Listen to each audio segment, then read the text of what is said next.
नमस्कार दोस्तों, लोन वाला बिजू के चैनल में आप सभी का स्वागत है। दोस्तों आज मैं बात करूंगा स्नैपमिंट, क्रेडिट भी, रिंग, ये 3 ऐप्स से, क्योंकि प्ले स्टोर में ज़्यादातर यही ऐप अभी लोगों को सजेस्ट कर रही है पर्सनल लोन या फिर कोई भी स्नैपमिंट से कोई प्रोडक्ट परचेस करते हैं उसके लिए।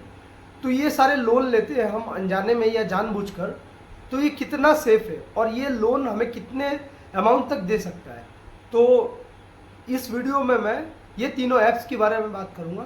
जो लोग चैनल को नए देख रहे हैं, रिक्वेस्ट रहेगा वो लोग चैनल को जरूर सब्सक्राइब कर लीजिए, बेल आइकन को दबाइए। लोन से जुड़ी कोई भी इन्फॉर्मेशन आपको मुझसे चाहिए तो आप मुझे इस वीडियो के कमेंट में सवाल पूछ सकते हैं दोस्तों।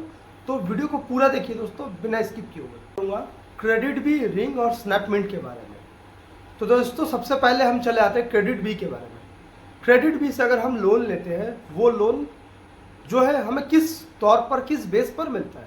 दोस्तों सबसे पहले मैं ये बता दूं, क्रेडिट बी से अगर आपका -1 सिबिल है, मतलब आपने कभी भी किसी तरह का पहले कभी भी कोई लोन नहीं लिया है, तो आपको इजीली लोन मिल जाएगा क्रेडिट बी से।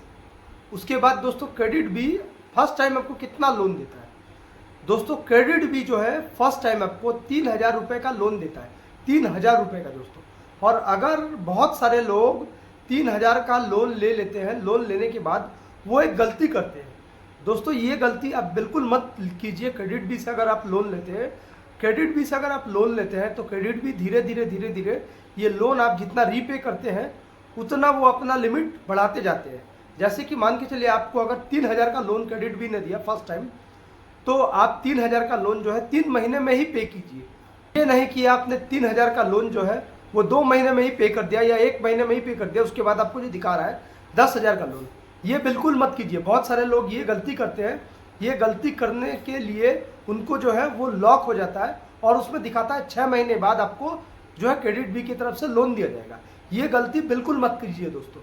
और दूसरे नंबर पर दोस्तों आप लोग ये गलती करते हैं, क्रेडिट बी से लोन लेते हैं, लोन लेते वक्त आप क्या करते हैं, उसमें नैच लगता तो नहीं है, ज़्यादातर लोग उसमें जो है नैच एक्टिवेट नहीं करवाते हैं। उनका मान के चलिए 10 तारीख को अगर आपने क्रेडिट बी का लोन का रीपेमेंट डेट है और आप 10 तारीख को ना करके 11 तारीख को कर देते हैं, तो इससे क्या होता है, आपके सिविल पे इफेक्ट होता है, जैसे नैच बाउंस हो गया। इसका मतलब ये है कि आपको दूसरी बार वो लोन ना भी दे सकते हैं। तो इसीलिए अगर क्रेडिट बी से लोन लेते हैं, जितने महीने का EMI है उतना महीना ही दीजिए, उसके बाद वो लिमिट बढ़ेगी। क्रेडिट बी धीरे धीरे लिमिट बढ़ाती है दोस्तों। अगर बहुत सारे लोग क्या गलती करते हैं, वो एक बार में लालच के चक्कर में वो क्या करते हैं, 40-50 हज़ार का लोन लेते हैं, उन्हें 6 महीने का EMI रहता है, वो 6 महीने का EMI नहीं पे करके वो 4 महीने में ही EMI पे करके सोचते हैं कि उनको उसके बाद जो है 80,000 का लोन मिलेगा या 90,000 या 1 लाख का, जो उसमें शो होता है। लेकिन उनके गलती की वजह से वो लोन उनको नहीं मिलता है। और दोस्तों क्रेडिट भी जो ऐप है अभी वो काफ़ी ईजिली अच्छी तरह से आप लोगों से बर्ताव कर रही है।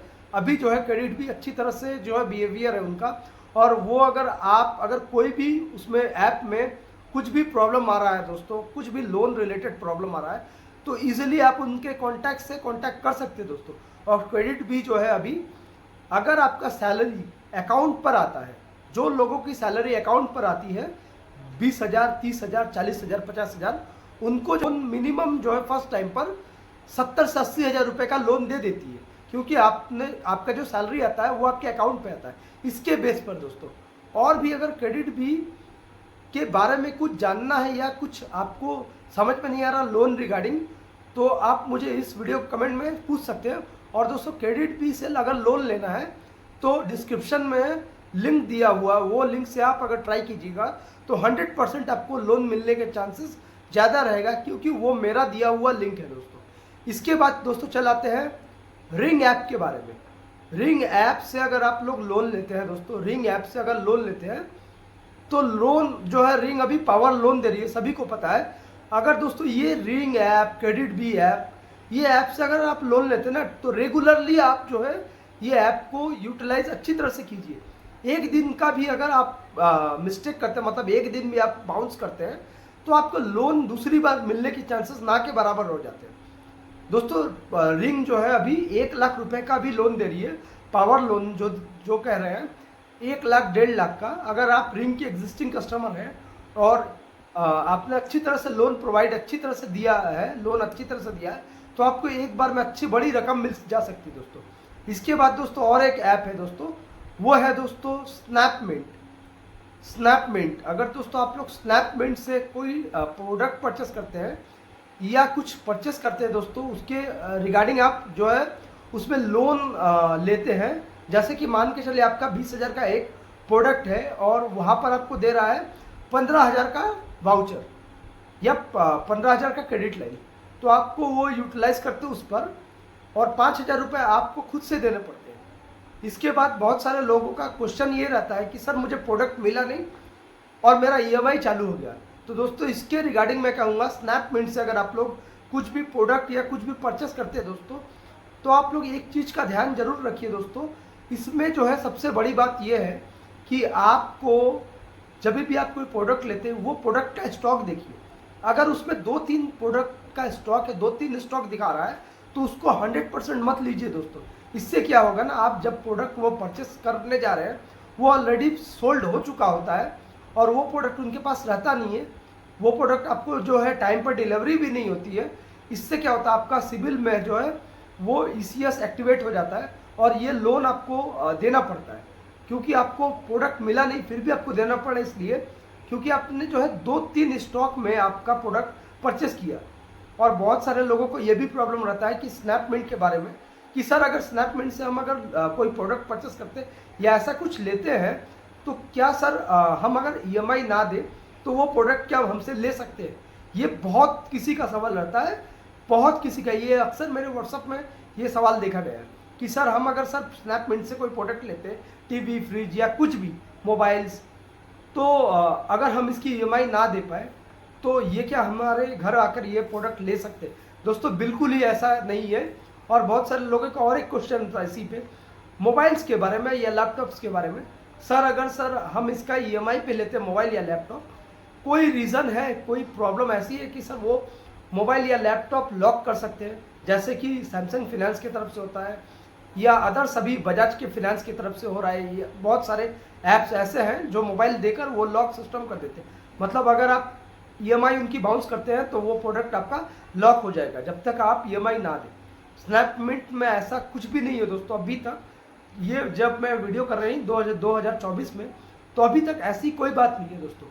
लेकिन दोस्तों मेरा रिक्वेस्ट ये रहता है कि स्नैपमिंट से अगर आप लोग कोई भी प्रोडक्ट परचेस करते हैं तो उसकी स्टॉक जो है वो देखिए कितना स्टॉक है, क्योंकि अगर आपका स्टॉक 2-3 स्टॉक है और आपने प्रोडक्ट परचेस कर दिया है और वहाँ पर आपका जो है डिलीवरी का दिखा रहा है, लेकिन आपको जो है डिलीवरी डेट चली गई है, उसके बाद भी वो प्रोडक्ट नहीं मिला दोस्तों, तो इससे आप बहुत बड़ी मुसीबत में पड़ सकते हैं। तो इसमें क्या करना चाहिए, इसमें आपको कस्टमर केयर से बात करनी चाहिए और जो है नैच जो है अपने बैंक में जाकर उसको नैच को है डीएक्टिवेट करवा सकते हैं, क्योंकि आपके पास प्रूव है कि वो प्रोडक्ट आपको मिला नहीं है। स्नैपमिंट के बारे में ये मैं बात कर रहा हूँ दोस्तों। स्नैपमिंट से अगर आप लोग पर्सनल लोन लेते हैं तो उसके बारे में बता देता हूँ, अगर वो आप नहीं दे पाते तो क्या होगा दोस्तों। स्नैपमिंट से अगर आप पर्सनल लोन लेते हैं तो पर्सनल लोन लेकर अगर आप नहीं रीपे कर पाते हैं तो उसमें बहुत सारी प्रॉब्लम देखने को मिलती है, जैसे कि हो गया आपके रेफरेंस पे कॉल, आपको जो है रेगुलर कस्टमर केयर से फ़ोन आना, या बहुत सारे ऐसी प्रॉब्लम, लीगल नोटिस, ये सब आपको देखने मिल सकता है। तो दोस्तों मेरा ये ओपिनियन रहता है कि अगर आप लोग लोन लेते हैं दोस्तों तो बहुत ही सोच समझ कर लोन लिया कीजिए। पर्सनल लोन जो है वो बहुत बड़ी आपको मुसीबत में डाल सकता है। ये कुछ समय के लिए जो है आपकी मुसीबत को टाल सकता है, लेकिन पर्सनल लोन कभी भी आपकी मुसीबत को मतलब कुछ समय के बाद वो है और बड़ी मुसीबत में फेंक सकता है, क्योंकि आपको जो है 3 साल, 2 साल, 1 साल का EMI पे करना रहता है। तो ये बहुत ही बड़ी प्रॉब्लम है दोस्तों। और दोस्तों क्रेडिट बी से अगर कोई भी लोन रिगार्डिंग आपको प्रॉब्लम आ रही है तो क्रेडिट बी का लिंक जो है, अगर आपको लोन लेना है, लोन चाहिए, तो मेरा लिंक यूज़ कीजिए दोस्तों, आपको डिस्क्रिप्शन बॉक्स में मिल जाएगा। आपको लोन मिलने के चांसेस ज़्यादा रहेंगे दोस्तों। और दोस्तों रिंग से अगर आप लोन लेते हैं तो सोच समझ के लोन लीजिए, क्योंकि पावर लोन में जो है वो बड़ी अमाउंट लोन मिलता है और 10 ईयर्स जो होता है वो साल भर का होता है। तो आप सोच समझ के बहुत ही लोन लिया कीजिए दोस्तों। अगर दोस्तों लोन रिलेटेड कोई भी प्रॉब्लम है, कोई भी समस्या है दोस्तों, तो आप मेरे स्क्रीन पे दिए हुए नंबर पर मुझे व्हाट्सअप कर सकते हैं। और ज़्यादा प्रॉब्लम है तो मुझे व्हाट्सअप कॉल भी कर सकते हैं दोस्तों। तो दोस्तों अगर आप लोगों को ये वीडियो अच्छा लगा है तो दोस्तों के साथ शेयर कीजिए, वीडियो को लाइक कीजिए। अगर ये वीडियो आप लोग फेसबुक पर देख रहे हैं तो फेसबुक पेज को मेरे ज़रूर फॉलो कीजिए दोस्तों, और इंस्टाग्राम पे देख रहे हैं तो इंस्टाग्राम से जुड़िए, और यूट्यूब पर देख रहे हैं तो यूट्यूब चैनल को जरूर सब्सक्राइब कीजिए। अभी के लिए इतना ही, फिर मिलते हैं एक नया वीडियोज़ के साथ दोस्तों। नमस्कार।